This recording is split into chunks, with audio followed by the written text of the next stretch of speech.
வணக்கம் மாணவர்களே, ஏமனிலிருந்து உங்கள் தரன். நாங்கள் ஆரம்பத்திலிருந்தே சொல்லியிருந்தோம், சீமானவர் ஈழத்துக்கு போனது உண்மை. ஆனால் எங்களோட தேசத்திட்ட நிழலை கூட அவர் மிதிக்கலி என்று நாங்கள் ஆணித்தனமாக சொல்லியிருந்தோம். அதன்ற சாட்சி தான் நாங்கள் ஆணித்தனம் அப்படி சொல்லியிருந்தோம். படம் எல்லாம் ஃபேக்.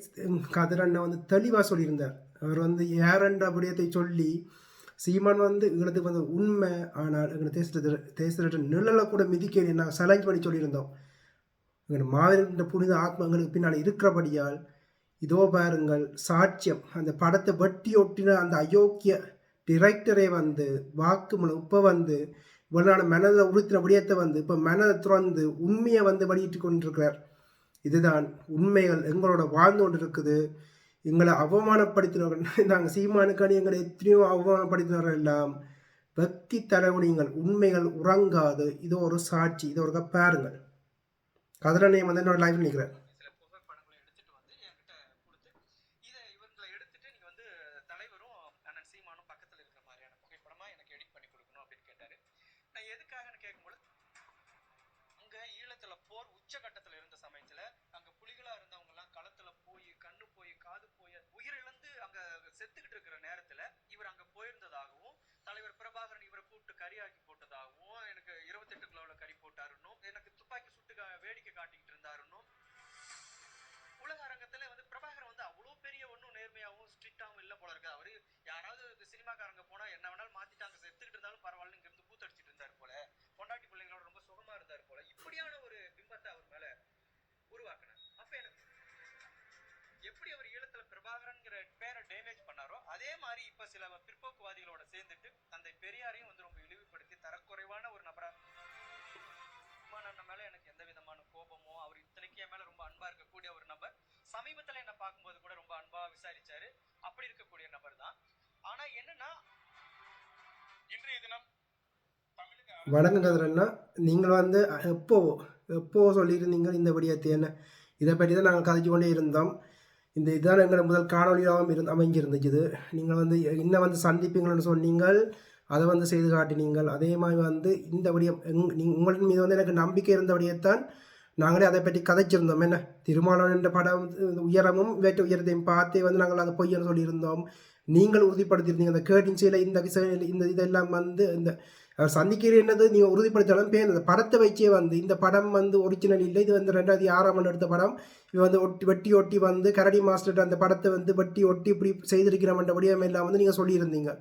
அந்த வடிவம் வந்து அந்த அயோக்கியன் யார் அந்த படத்தை சீமானுக்காண்டி வெட்டி கொட்டி கொடுத்தானோ அந்த டிரெக்டர் அவரே வந்து மனம் உறுதி இன்றைக்கு உண்மையை ஒப்புக்கொண்டார். இதே மாதிரி தான் சீமானண்டவரும் எங்கள் தேசத்தையும் எங்கள் போராட்டத்தையும் கொச்சப்படுத்தி வாழ்ந்தவர் மாவீர புனித ஆத்மா எப்படி ராயபக்ச ஓட வச்சிச்சதோ அதே மாதிரி சீமானையும் வந்து எங்களோட மாவீர புனித ஆத்மா ஓட வைக்கும். யாரெல்லாம் எங்களோட மாவீரண்ட புனிதத்தை வந்து கையெழுத்து அதை வச்சு பணம் சம்பாதிச்சு வாழ்கிறார்களோ அவ்வளவு பேரும் இரத்த வாந்தியை தண்டுவார்கள். ஏனென்றால் எங்களோட மாவீர ஆத்மா புனிதமானது. அவற்றை குடும்பங்கள் இந்த இப்படி ஏமாற்றி வாழ்கிற அந்த அனைத்து துரோகிகள குடும்பங்களோட வாழ்க்கையும் வந்து நாசமாக போகும்ன்றதுக்கு ஒரு அர்த்தம் தான் இப்படிப்பட்ட ஆதாரங்கள் உங்கள் முன்னால வந்து நாங்கள் கொண்டு ஆதாரங்கள்.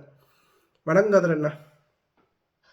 வணக்கம் தம்பி. இது வந்து முக்கியமாக அந்த பெடியனை நாங்கள் குறை சொல்ல முடியாது. அவர் அன்றைய காலம் படித்திருந்த காலங்கள், அவர்களுக்கு பின்னால் இருக்கின்ற அந்த அமைப்பைத்தான் நாங்கள் சொல்ல வேண்டும்.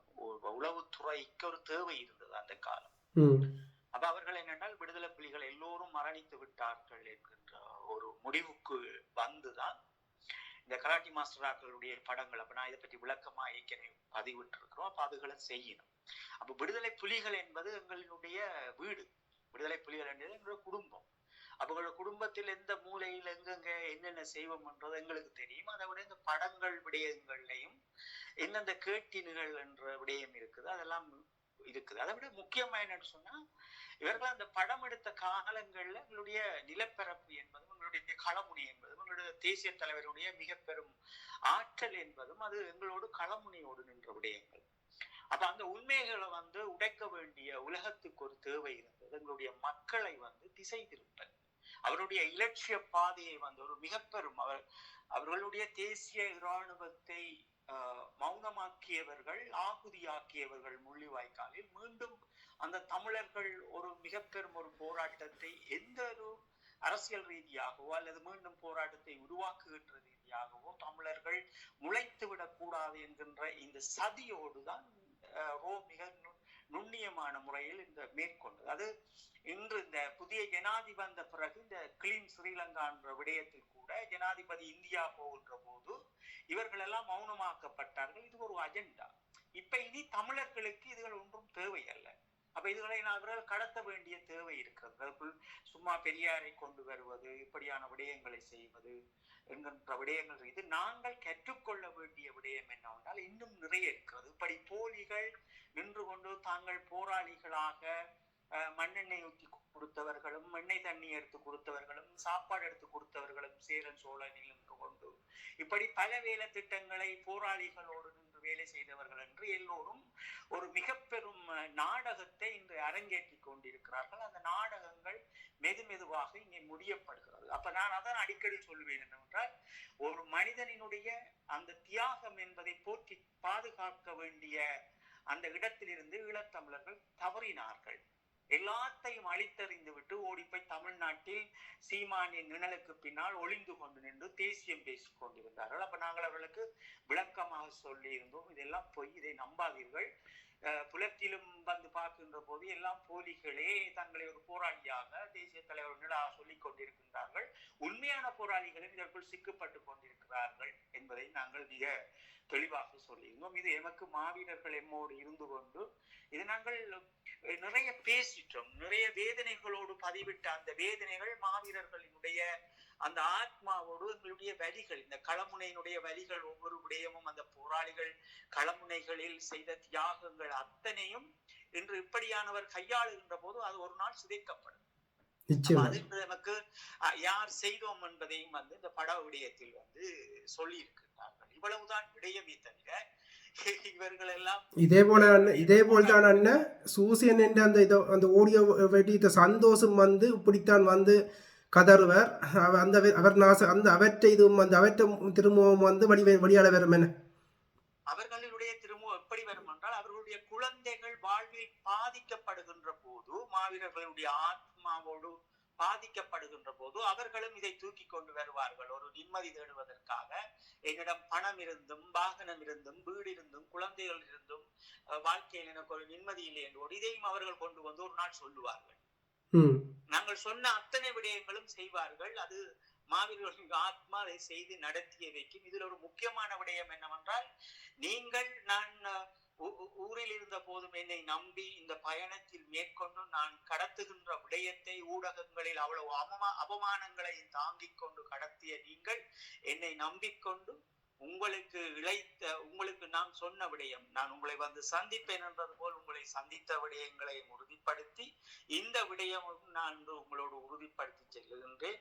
இதை நான் ஒரு சரியான வழியில் ஒரு சரியான இளைய சமூகத்திடம் அதை கையளித்து சரியான முறையில் கடத்தி இருக்கின்றோம். நம்முடைய சமூகம் இதை புரிந்து கொள்ளாதது அவர்களுடைய தவறு. ஆனால் இந்த மண்ணும் மக்களுக்குமாக போராடியவர்களுக்காக, விதியானவர்களுக்காக, எங்களுடைய இராணுவ தந்தைக்காக அவ்வளவு துன்பங்களை வேண்டி நின்றீர்கள். அதற்கு நானும் உங்களோடு உறுதுணையாக நின்றிருக்கின்றேன். நீங்களும் என்னோடு உறுதுணையாக நின்றிருக்கிறீர்கள். உண்மையான தமிழீழ விடுதலை புலிகளுடைய களவாடல்கள் இப்படி ஒரு நாள் சிதையப்படும். இதிலே முக்கியமான விடயம் வந்தோன்னா, நீங்கள் இறுதி கட்டத்தில் நின்று நீங்கள் தப்பினதே வந்து மிகவும் மிக மிக மிக அதிசயமான ஒரு விடயம். இறுதி கட்டத்தில் நின்று காயப்பட்டு அந்த சிங்கள டிவிலேயே நீங்கள் வந்து அதுக்குள்ளேயே நீங்கள் காயப்பட்ட விடயம் எல்லாம் நான் பார்க்குறோம். என்ன டிவியில் அவங்க சிங்கள டிவிலேயே பதிவு செய்யப்பட்டிருக்கு.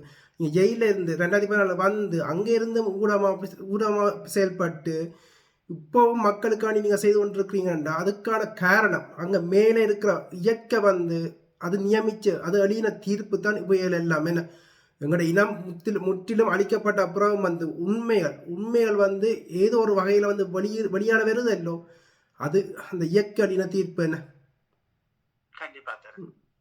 ஆமாண்ணா, இந்த இதில் வந்து மிக்க நன்றி அண்ணா.